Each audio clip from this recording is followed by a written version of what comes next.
이게 참 딱 이렇게 정해져 있는 컨셉이 아니에요. 그러니까 사람들이 이제 뭉뚱그려서 이런 거 다 로봇이라고 생각해서 그런 문제가 있는데, 실은 여태까지의 로봇들은 다 공장에 있죠. 다 공장에서 정해진 굉장히 단순 노동, 사람이 하기 어려운 단순 노동들을 하는 것들이 로봇이었고, 이제 뭐 다른 뭐 딥러닝이라든지 뭐 AI라든지 뭐 굉장히 다양한 알고리즘들이 발달이 되면서 이거를 어떻게 하면은 공장 바깥으로 빼내서 사람 삶에 접촉을 해볼까, 어떻게 삶을 도와주려볼까 하는 노력들이 지금 많이 일어나고 있는 중이거든요. 그래서 머지않아 곧 생길 것 같긴 한데요.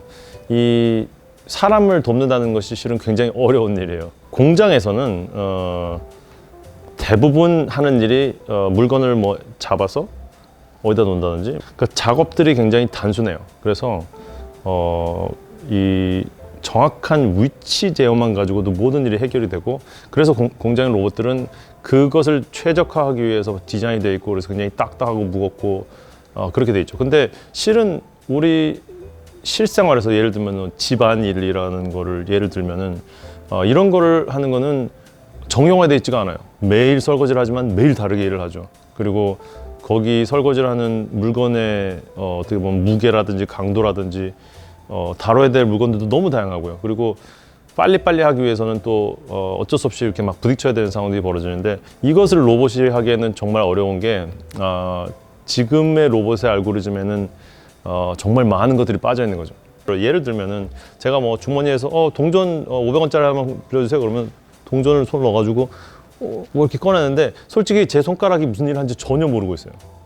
문제는 그걸 모르고 있다는 사실을 모르고 있다는 거예요, 사람들이. 왜냐면은 이런 일들은 뭐 어디 하부부서에서 알아서 하는 거기 때문에, 그래서 이런 것들이 필요하다라는 사실을 인식하지 못하고 공장용 로봇파를 가지고 와서 우리가 카메라를 달고 우리가 머신러닝을 돌리면은 사람처럼 하겠지라는 이제 막연한 기대감이 아직까지도 있어요.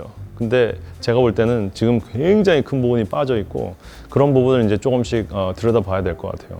어떻게 보면은 이 로봇 기술을 개발하는 데 있어서 정말 주목을 받아야 될 부분을 주목을 못 받는 경우가 생기고, 별로 주목을 안 받아도 되는데 집중을 하는 경우가 생기고, 그런 문제가 생겨요. 예를 들어서 저희 미니 치다가 뭐 백플립을 했다 그래가지고 뭐 백플립 가능하다고 뭐 온 세상에 난리가 났죠. 근데 실은 그건 사람 기준으로 보는 거예요. 사람 기준으로, 우리 기준으로, 우리가 백플립을 하려면 이게 뭐 유연해야 되고 근육이 좋아야 되고 균형감이 좋아야 되고 하지만, 실제로는 프로그램상으로는 백플립 하는 것보다 여기를 그냥 안 넘어지고 걸어가는 게 1000배, 1000배 어려워요. 이제 그런 일들이 정말 많은 이 실생활에서도 이루어지겠죠. 뭐 최근에 이제 교수들 사이에서 이제 많이 얘기하고 있는 거는, 이제 어떤 뭐 태스크가 딱 있을 때 전에 뭐 옵티마이제이션이라든지 뭐 전에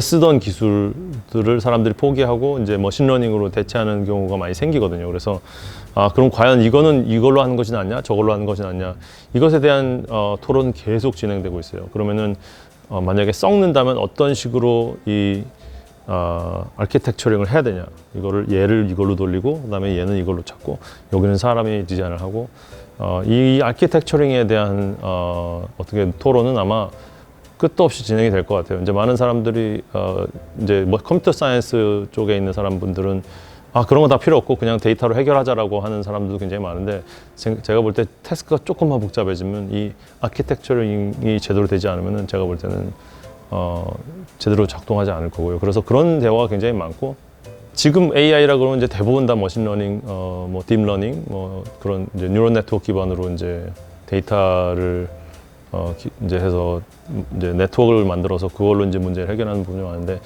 이런 여러 가지의 이 뉴럴 네트워크를 이제 조립하는 것에 대한 발전이 있을 거라고 기대를 합니다. 그러니까 결국은 데이터 드리븐이냐 모델링 드리븐이냐를 어떻게 잘 썼고 구성화할 거냐에 대한 논의는 제일 많아요.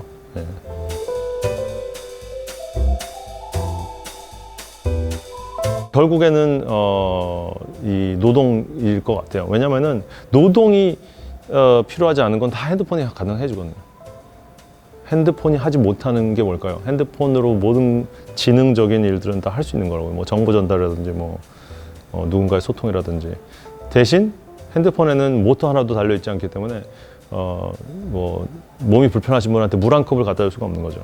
어떤 피지컬한 일을 할 때는 지금 말씀드린 것 같은 그런 피지컬 인텔리전스가 부족하기 때문에 아직 굉장히 갈 길이 먼데 그거를 우리가 사람이 인식할 때 내가 쳐다보고 잡잖아 그러면은 카메라로 인식하고 포지션 컨트롤하면 되는 거 아니야 라고 되게 단순하게 치부해 버릴 수 있는 거죠. 왜냐하면 우리가 인식하는 영역이 그렇기 때문에 그렇게 복잡한 어떻게 보면은 동작, 인터랙션 뭐 이렇게 막 부딪히고 막 만지고 이런 거가 필요가 없는 어떻게 보면 피지컬 서비스가 이제 화두가 되겠죠. 뭐 딜리버리 굉장히 많은 사람들이 생각을 하잖아요. 딜리버리를 뭐 집 앞에 문을 두들기는 것까지는 아니더라도 뭐 주소 A에서 주소 B로 배달을 한다든지 그러니까 딜리버리라는 것이 그렇잖아요. 딜리버리라는 거는 길거리에서 자율적으로 돌아다닐 수 있는 기능을 그러면 물건을 배달하자라는 밸류로 이제 어떻게 보면 승화시킨 것처럼 어떤 그 로봇의 기능에 어떻게 하면은 사람 삶에 필요한 밸류를 어떻게 맞춰서 연결할 건지를 파악하는 것이 중요하죠.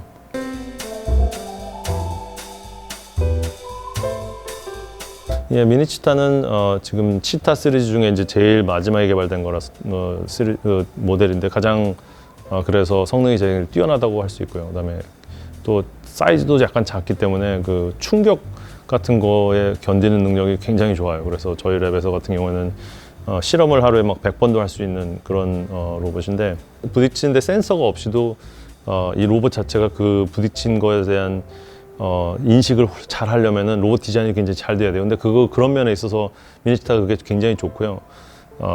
그 다음에 저희가 이제 개발해 오던 소프트웨어가 있는데 그 소프트웨어가 그 미니치타 모델을 기반으로 해서 이제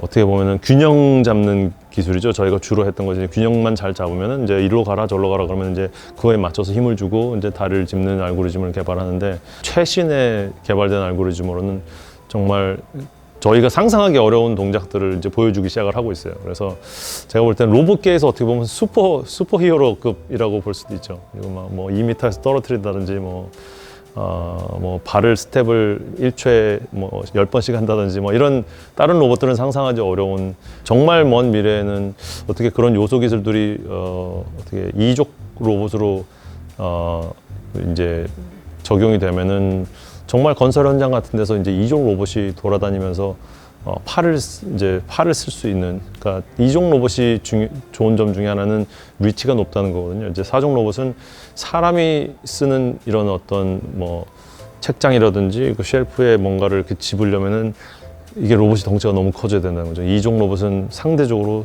작으면서도 이제 사람이 쓰는 동작을 비슷하게 할 수 있기 때문에 그런 데 있어서 이제 미니치타의 요소 기술들이 적용이 될 거라고 생각합니다. 궁극적으로 사람들이 이제 원하는 거는 아무래도 그런 어떻게 사람을 정말 도와줄 수 있는 능력을 갖추기 위해서는 계속 그쪽은 연구는 계속 해야 될 것 같아요.